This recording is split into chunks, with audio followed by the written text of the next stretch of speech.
ninkan aad u jeedo ma haysto lacag uu ku gato kabo balse runta ayaa waxay tahay waa qayb ka mid ah bilyaneerada adduunka wuxuu fiirinayaa dhammaan dhismooyinkan kadibna qof walba meesha maraa wuxuu sheegay dhismahan inuu isaga leeyahay weliba isaga dhol cadeyn dadkan way la yaabaan xilli naga tag waadwaalantay kadib ayuu soo galaya shirkad wuxuuna ku leeyahay waxaan rabaa inaan la kulmo CEO-ga gabadhin way la yaabaysa kadib ay ku leedahay naga noqola xariifka ayaa bilaabaya inuu fiiriyo waxyaabaha meesha qoran dhammaan weliba isagoo fiirinaya dhammaan dadkii ay shuraakada isla galeen balse si lama filaan waxa uu imaanaya security-gii weyna wadaan ninkii weliba iyagoo wax weydiin banaanka ay kusoo turayaan kadib ayuu ku dhahayaa kani waa aniga shirkadeeda mar kale ayuu isku dayay haddana inuu gudaha sii galo isla security-ga ay qabanaya dib ayuuna soo celinaya xariifka ayaa xanaaqaya wuxuuna bilaabaya security-gii inuu garaaco oo uu la dagaalamo kadibna wuxuu samaynayaa security-gii ayuu dhaawacaya ninkan aad u jeedo waxaa lagu magacaabaa Dashan wuxuuna ka yimaaday buuraha awoodda ee Kundalun ninkani wuxuu leeyahay qayb ka mid ah awoodda Dragon hadda ninkani waxa uu noqday ninka ugu awood badan dunida kadib ninkii qofna way celin weeday ilaa uu la kulmay CEO-ga meesha maamulka ayuu arkaya kadibna waa uu fahmi waayay qofkani qof haddana gabadhan oo lagu magacaabo Joy ayaa imaanaysa waxayna ahaayeen gabadha isku galaaska ay markay yaraayeen laakiin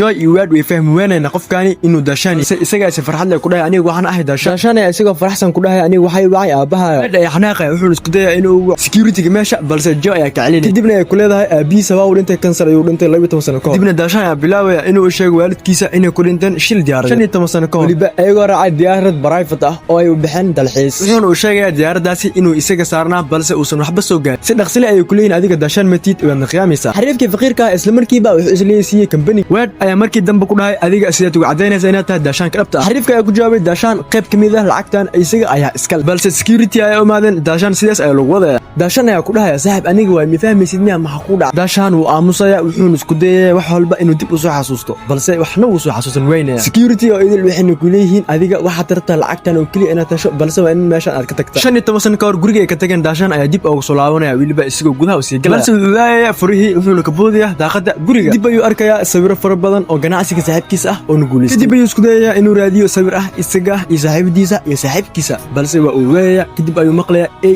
qayqaylinaya Dashan ayaa isku dayay eegaasi dib inuu soo fiiriyo oo qofku uu soo ogaado balse eegiisi ayuu arkaya kadib ayuu ku leeyahay waa aniga isdaji ay fadhiiso eegi ayaa wuxuu bilaabayaa Dashan hadalkiisa inuu maqlo kadibna uu fadhiisto Dashan ayaa isku dayaya wax waliba inuu soo xasuusto banaanka guriga ayuu soo baxaya kadibna uu soo xasuusanaya maalmihiisa tagay oo uu la qaadan jiray saaxiibadiisii Joy iyo saaxiibkiisii Wade balse hadduu soo xasuusto xitaa qof aaminaysa ma jirto sababtoo ah ayaga waxay aaminsan yihiin 15 sano kahor inuu dhintay ninkaas isagoo murugaysan ayuu iska soo tagaya oo gudaha ayuu soo laabanaya kadib waxa imaanaysa saaxiibadiisii Joy Dashan ayaa isku dayaya saaxiibadiisa sidoo kale wax walba inuu fahansiyo balse ma jirayso cid fahmaysa